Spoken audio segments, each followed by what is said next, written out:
ಹಿಮವಾಹಿನಿ ಇದ್ದಿದ್ದು ಇದ್ದ ಹಾಗೆ. ಈ ರಾಜ್ಯದಲ್ಲಿ ರಾಷ್ಟ್ರದಲ್ಲಿ ಏನಾದರೂ ಒಂದು ಪ್ರಜಾಪ್ರಭುತ್ವವಾಗಿ ಉಳಿದಿರ್ತಕ್ಕಂಥ ರಾಜ್ಯ ಇದ್ದರೆ ಅದು ಕರ್ನಾಟಕ ರಾಜ್ಯ ಮಾತ್ರ.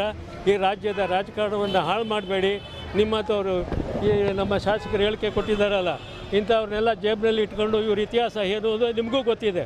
ನೀವು ಹತ್ರನೂ ಸೇರಿಸಬಾರ್ದು ಅಂಥವ್ರನ್ನ, ನಿಮ್ಮ ಮನೆ ಮೆಟ್ಲತ್ತಿಸಬಾರ್ದು ಅಂಥವ್ರುಗಳನ್ನ ಇಟ್ಕೊಂಡು ರಾಜಕೀಯ ಮಾಡ್ತಾಯಿದ್ರು. ನೀವೆಂಥ ಸಜ್ಜನರಾಗಿದ್ದರೆ ಅಂಥ ರಾಜಕಾರಣಿಗಳಿಗೆ ಅವಕಾಶನೇ ಕೊಡ್ತಿರಲಿಲ್ಲ. ಅದರಿಂದ ದಯಮಾಡಿ ಇನ್ನು ಮುಂದಾದರೂ ಇಂಥ ರಾಜಕಾರಣ ಮಾಡಬೇಡಿ. ಸಜ್ಜನ ರಾಜಕಾರಣಿಗಳು ಈ ರಾಜ್ಯದಲ್ಲಿ ಬೆಳೀಲಿ, ಈ ಪ್ರಜಾಪ್ರಭುತ್ವ ಉಳಿಯಲಿ ಅನ್ನೋ ದೃಷ್ಟಿಯಿಂದ ನಾವು ಇವತ್ತು ಮಾಡಿದ್ದೀವಿ.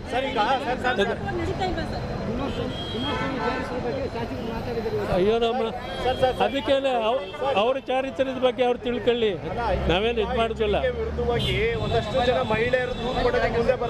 ಬರಲಿ ಕೊಡ್ಲಿ. ಯಾರ ಮೇಲೂ ಇವಾಗ ಇದೇನು ಅಂದರೆ ಅವ್ರ ಮೇಲೂ ಕೊಡ್ಬೋದು. ನಾಳೆ ಒಂದು 4 ಜನ ಮಹಿಳೆಯರಿಂದ ಕೊಡಿಸ್ಬೋದು. ಅದು ಅವಾಗ ಏನು ಮಾಡ್ತಾರೆ?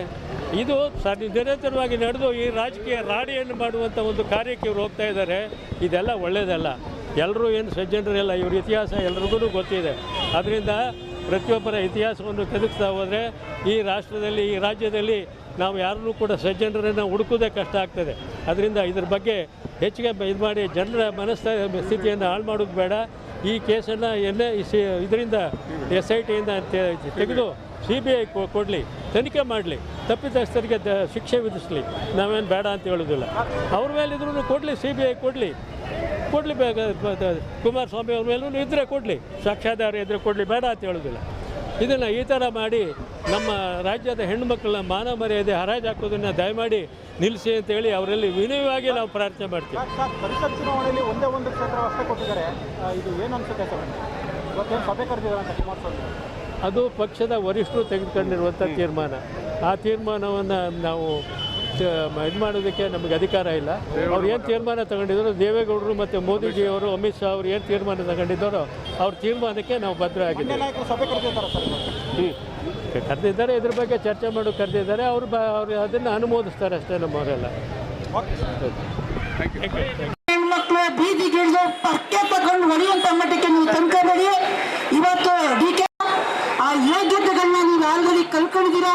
ರಾಜಕಾರಣ ಮಾಡಬೇಕು ಹೇಳ್ತಾ ಇದ್ದೀನಿ. CD ಮಾಸ್ಟರ್ ಅಂತ ಇದ್ದೀನಿ.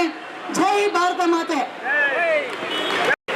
ತಿರುಗಿ ನೋಡುವಂತಹ ಕೆಲಸ ಇವತ್ತು ನಡೆದಿದೆ. ಯಾರು ಕೆಲಸಿರ್ತವೆ ಅನ್ನುವಂತಹ ಸಂಸ್ಕೃತಿಯನ್ನ ಹೊಂದಿರುವಂತಹ, ಅದನ್ನ ರಾಜಕೀಯ ಉದ್ದೇಶಕ್ಕಾಗಿ ಯಾವ ರೀತಿಯಾಗಿ ಯಾವ ಕಾರಣಕ್ಕೆ ಅಂತಂದ್ರೆ ಬಹುಶಃ ಇದೇ ಕಾರಣಕ್ಕಿರ್ಬೋದು ಅಂತ ನಾನು ಭಾವಿಸ್ತೀನಿ. ಬಂದು ದೇವೇಗೌಡರ ಕುಟುಂಬದ ಬಗ್ಗೆ ಮಾತಾಡಿಸ್ತೀನಿ. ಏನಾದ್ರೂ ಅನ್ಯಾಯ ಆಗ್ತದೆ ಅಥವಾ ಇವರ ರಾಜಕೀಯ ಭವಿಷ್ಯಕ್ಕೆ ಇವ್ರಿಗೆ ಏನಾದ್ರೂ ತೊಂದರೆ ಆಗ್ತದೆ ಅಂದಿದ ತಕ್ಷಣ ಅವರೆಲ್ಲ ಕೆಟ್ಟವರಾಗ್ಬಿಡ್ತಾರೆ, ಅವರೆಲ್ಲ ಈ ಸಮಾಜ ತಲೆ ತಗ್ಸುವಂತಹ ಕೆಲಸವನ್ನ ಮಾಡ್ಬಿಡ್ತಾರೆ ಅನ್ನುವಂಥದ್ದು ನಿಮ್ಮ ಅರ್ಥ.